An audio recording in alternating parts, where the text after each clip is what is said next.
Night, quiet streets in Brentwood, lined with sycamores and manicured hedges, the kind of neighborhood where nothing terrible is supposed to happen. Behind a tall gate on North Rockingham Avenue stood a house that tried very hard not to draw attention. Spanish tile roof, warm stucco, a courtyard hidden from the street, peaceful, ordinary, safe. But that was always the illusion, because behind those walls was a life built on applause, endorsements, trophies, and the burnished glow of celebrity. And behind that, life was something else entirely. Arguments sealed behind double-paned windows, tension absorbed by plaster, footsteps at odd hours, a warning phone call ignored, a note left on a doorknob, and a pattern. Neighbors whispered about only after it was too late. A home meant to protect a family became the setting for one of the most scrutinized tragedies in American history. A staircase where Nicole once stood for Christmas photos, a narrow walkway where light flickered across stucco, a gate buzzer that would later become evidence. Every brick, every step, every forgotten detail would be examined, debated, televised, and turned into something it was never meant to be, a national stage for guilt, innocence, obsession, and fear. The Rockingham estate was more than a mansion. It was a mirror, reflecting fame on one side and everything fame hides on the other. And the real question is this: what was this house before the tragedy? What did it become after? And how much of O.J. Simpson's downfall was shaped not on the football field, but behind the doors of this Brentwood mansion? If you enjoy deep investigations into infamous homes, forgotten estates, and the hidden architecture behind America's most haunting stories, please like this video, subscribe, and tell me in the comments which place we should explore next. Your support makes these long-form investigations possible. Thank you for being here. Let's begin. Morning light in Brentwood is soft, filtered through sycamore branches and Pacific haze. On North Rockingham Avenue, the air feels still, almost curated. Expensive silence. Houses here don't shout their wealth.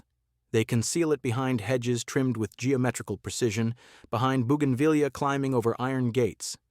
Drivers slow instinctively, as if the neighborhood itself demands quiet. Halfway up the street, O.J. Simpson's house used to rest behind a tall wooden gate that didn't advertise anything unusual. No massive stone columns, no theatrical driveway, no sweeping fountain, just a modest sign, Rockingham, the kind of understated presentation you'd expect from someone who believed fame was already loud enough. Visitors pressed a buzzer beside the intercom. Cameras watched them from above. Inside, the driveway curved gently past palms and manicured shrubs before widening into a small motor court. The house looked warm, almost gentle, cream-colored stucco. Spanish tiles faded to a soft earth red. A courtyard, framed by arches, wrought iron railings catching the California light. A place where neighbors dropped by for holiday parties and kids splashed in the pool. A place where an athlete who became a celebrity, who became a household name, could hide from the noise of the world and pretend life was simple. Step a little closer, though, and something shifts. The architecture felt intimate, but the layout held distance. Multiple entrances, long hallways, rooms tucked away behind corners. A second staircase hidden from the main one, doors that could close off entire sections of the house with a single turn of a latch. Spanish Revival charm on the outside, but inside, a maze of privacy. It was a mansion built to entertain, but also built to separate. The front rooms glowed with sunlight, open and airy. The kitchen, the den, the family spaces, comfortable, lived in, dotted with sports memorabilia and framed photographs. Yet other wings carried a colder feeling, narrow back corridors used by staff. A side gate that led out toward Bundy. A garage entrance not visible from the main driveway. Spaces that the public never saw, but investigators would later trace inch by inch, looking for something the house refused to give easily. Clarity. Neighbors remember the property as alive. Parties by the pool, cars coming and going, kids racing along the lawn, laughter echoing over the wall. But they also remember the flashes, tense voices, slammed doors at night, police arriving quietly and leaving just as quietly, the way the lights sometimes stayed on, long past midnight. Rockingham wasn't a fortress, But it wasn't peaceful either. It was a house designed to hold two truths at once: the public man and the private life he didn't want the world to see. Behind its warm facade, the contradictions were already settling into the walls. From the outside, Rockingham looked steady, like success preserved in architecture. But inside, the rooms carried a different story, one that began long before the headlines, long before 1994, long before the police lights splashed across the stucco walls. The truth is this: the cracks didn't appear on one night. They formed slowly, quietly, over years, inside this house. Walk through the front door and turn left, and you enter the formal living room. Wide windows facing the street, high ceilings, a fireplace that burned more for atmosphere than warmth. Nicole once decorated this room with soft colors and fresh flowers. Later, staff recalled that O.J. preferred it more austere. Two aesthetic worlds under one roof. Two lives pulling at opposite directions. Farther in, down a short hallway, was the kitchen and family room, the pulse of the house. This was where the kids played on the carpet, where friends gathered to watch football, where late-night snacks were raided from the fridge. On good days, it felt like any other family home, cluttered, warm, lived in. On bad days, voices rose, doors closed sharply, arguments bled through walls not designed for conflict. The house absorbed everything. There was a telephone niche near the stairs, a small alcove where Nicole once made calls to friends, sometimes whispering, sometimes crying. Officers responding to domestic disputes noticed marks on the walls, a broken picture frame, a lamp knocked over. Each time there were apologies, explanations, promises. The house stood silent as both witness and accomplice. Upstairs, the master suite was large enough to be its own apartment. Vaulted ceiling, balcony overlooking the yard, a walk-in closet bigger than some living rooms, luxury wrapped in quiet tension. After the couple separated, this suite became O.J.'s sanctuary, a place he controlled completely, locked off from the rest of the house. He slept late, he paced, he made calls that stretched into the early morning hours.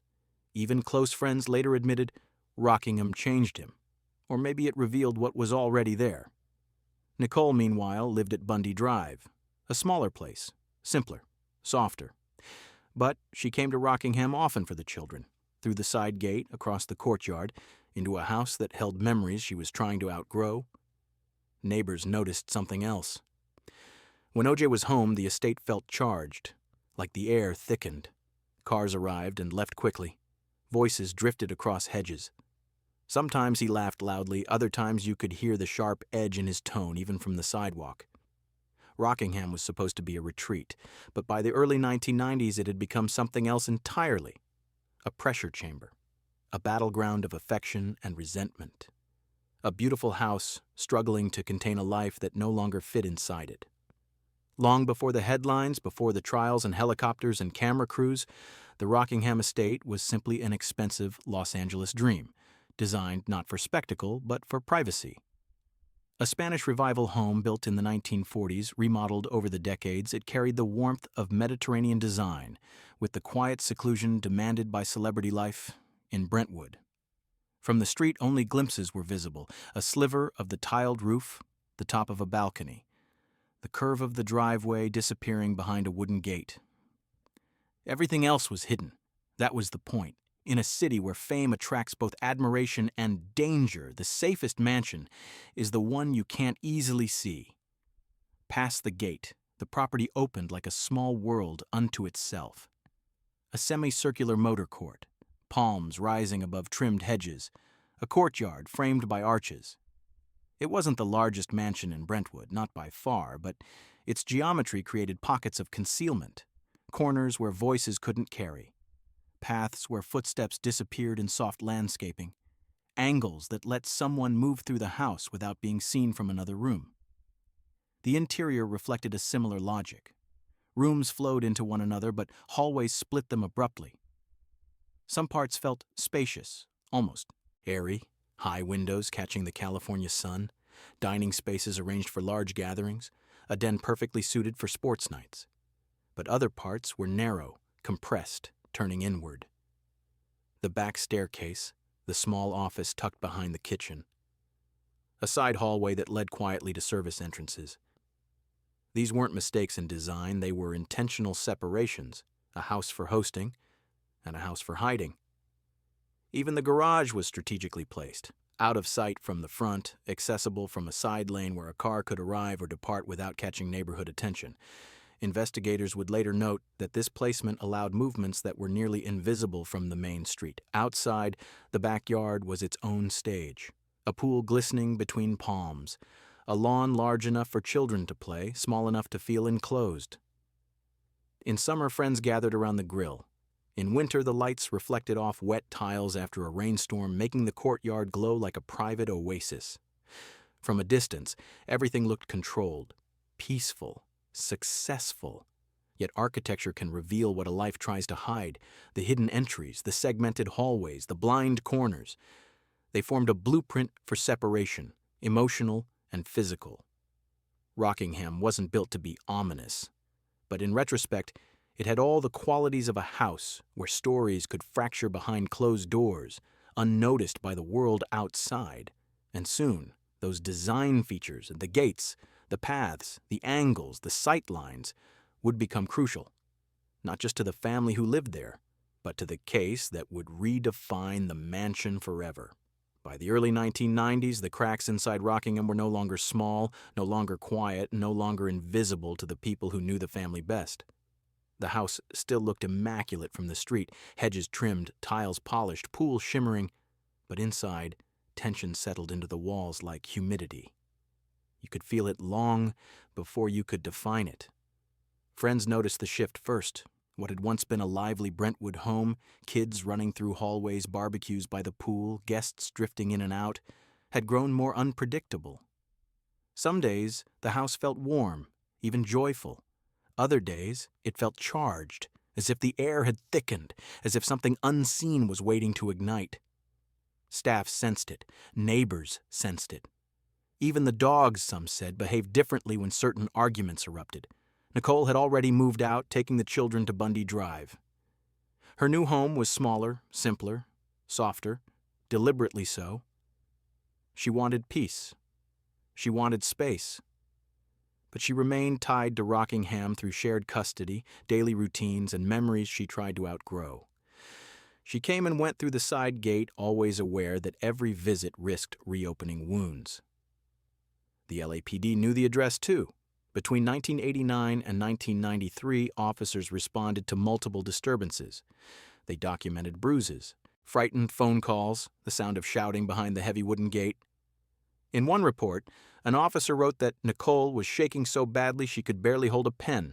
In another, she told police, "He's going to kill me someday." But like so many domestic cases in Los Angeles at the time, the cycle repeated.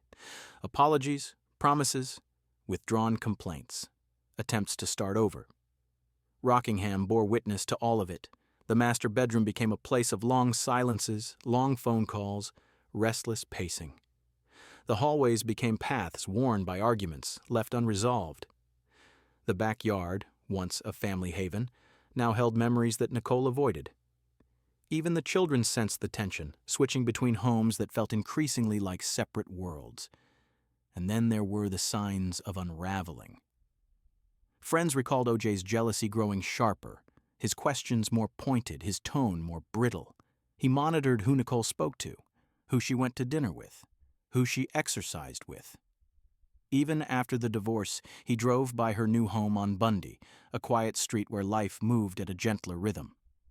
At Rockingham, the mask of the cheerful celebrity athlete began to slip. The isolation, the fame, the pressure, and the loss of control hardened into something darker.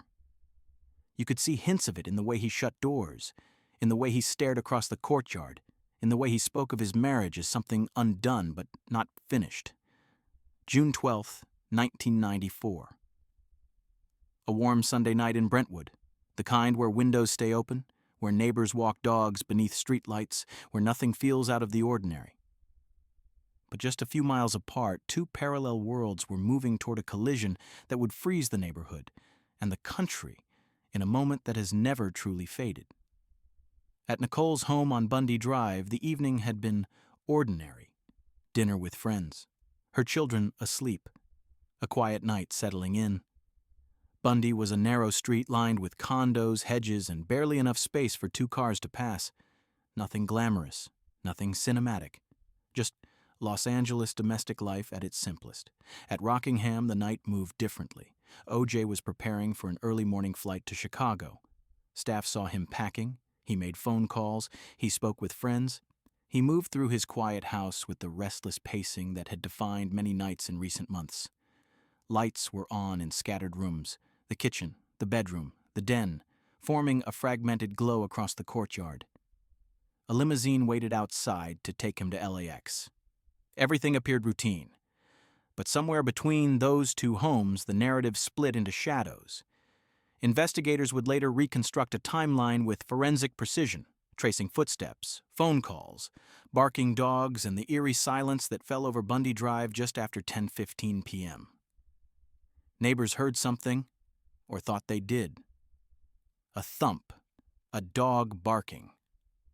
Footsteps that didn't belong, a gate creaking, details that seemed meaningless at the time but became monumental in retrospect. The walkway leading to Nicole's condo was narrow, enclosed by a low fence and blooming plants. A small globe light cast a dim halo across the brick path. It was here, in this intimate, domestic space, that the brutality unfolded, so close to the street that anyone passing by could have heard it, yet concealed enough that no one clearly did. While violence erupted on Bundy, Rockingham remained unnervingly calm. The limousine driver waited at the gate. He rang the buzzer. No answer. He rang again. Still nothing. Minutes passed. 10, 12. Then suddenly lights flickered inside. A figure appeared. O.J. emerged, carrying a small bag, explaining he had overslept. The driver unlocked the gate. It would be hours before anyone on Rockingham knew what had happened on Bundy. When police knocked on O.J.'s door the next morning, seeking routine notification, the house felt different. Tense, still, the air strangely dense. A mansion built for privacy was about to become the center of an investigation broadcast to the entire world. And from that moment on, Rockingham would never belong to itself again. Morning in Brentwood usually arrives gently, soft light through marine haze, sprinklers ticking across lawns, joggers moving along quiet streets. But on June 13, 1994, the sun rose into a neighborhood that felt suspended, as if the air itself understood something was terribly wrong. Police officers approached the gate at Rockingham not with sirens, but with formality. Standard procedure: notify the former husband of a victim. A difficult task, but routine. They expected grief, shock, a question-filled conversation, nothing more. But before they could even speak to anyone inside, something caught their attention. The white Ford Bronco, parked slightly askew. Not where it was supposed to be, its surface glinting under early sunlight. And on the door, smudges, dark, out of place, later confirmed to be blood, a detail that rewrote the entire morning. Officers buzzed the intercom. No response. They walked the perimeter. The house felt too quiet for an estate usually filled with staff, movement, activity. Eventually, O.J.'s longtime friend and assistant, Cato Kalin, emerged from the guest quarters. Confused, half awake. He mentioned hearing loud thumps along the back wall the night before, thumps he assumed were nothing. Thumps investigators immediately recognized as something. From there, the property shifted. A home became an evidence grid. What had once been private architecture was now a map of potential clues. Officers noted a blood droplet on the driveway near the Bronco, another near the front door, a trail barely visible unless you were looking for it. Inside, the atmosphere was thick, part shock, part scrutiny. Officers documented the foyer, the rugs, the stairs, the kitchen. They opened doors slowly as if the house itself were holding breath. On a counter, they found a pair of gloves. In the master bedroom, a damp washcloth. A cut on O.J.'s finger he couldn't clearly explain. All details, all threads. The house absorbed the intrusion quietly. Rockingham's familiar spaces, the den filled with memorabilia, the kitchen that once smelled of late-night snacks, the hallways where children had chased each other, now echoed with camera clicks, quiet conversations, and the low hum of radios. Investigators moved carefully, step by step, aware that anything might matter later. And outside the gate, word spread. Reporters arrived first, then cameras, then vans, then crowds. Hours earlier, Rockingham had been anonymous behind hedges. By afternoon, it had become a landmark of national obsession. Helicopters hovered overhead, neighbors filmed from driveways. The quiet Brentwood street transformed into a stage, and the house, once a sanctuary of privacy, was now the most scrutinized residence in America. Once the investigation at Rockingham escalated, the house didn't just lose its privacy, it lost its identity. Overnight, it became something no home is built to withstand, a national landmark of suspicion. What followed was pressure no architecture, no gate, no hedges could absorb. In the days after June 13th, Rockingham became a revolving door of investigators, attorneys, forensic analysts, and camera crews stationed outside the gate. Detectives mapped every inch. Prosecutors reviewed every pathway. Defense attorneys examined walls, sight lines, driveways, even the slope of the ground behind the guest house. What had once been a comfortable home now felt like a dissected body, but the world outside the gate was unraveling faster. June 17th, 1994, the day Brentwood stopped pretending it was an ordinary neighborhood. The news broke in real time. O.J. Simpson had failed to surrender to authorities. Television bulletins interrupted normal programming. Police scanners hummed with updates. And then the image appeared, a white Ford Bronco driving slowly down the freeway, trailed by dozens of police cars, helicopters circling overhead. The world watched a man flee. The world watched a city freeze, and Rockingham, thousands of eyes fixed on it, became a symbol of everything spiraling out of control.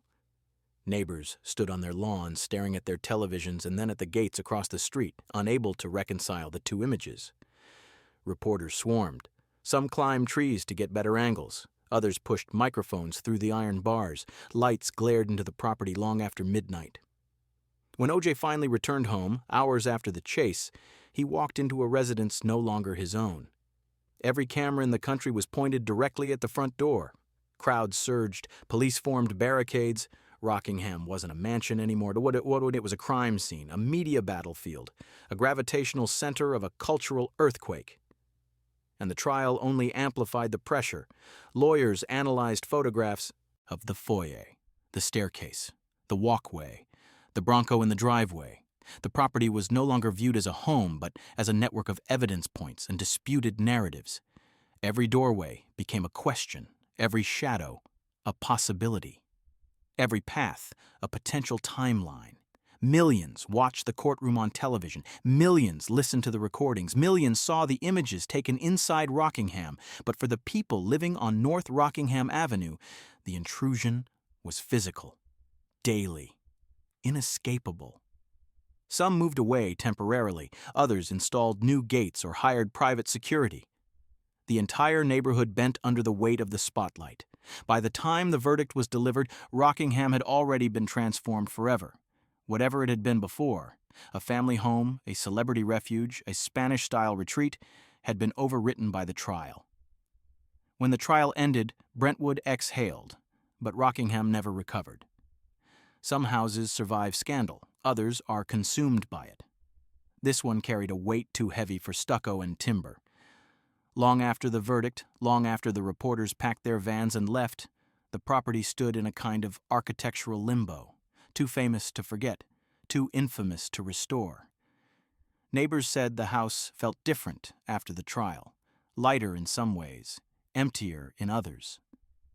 The laughter that once drifted over the hedges was gone. The children no longer ran through the courtyard.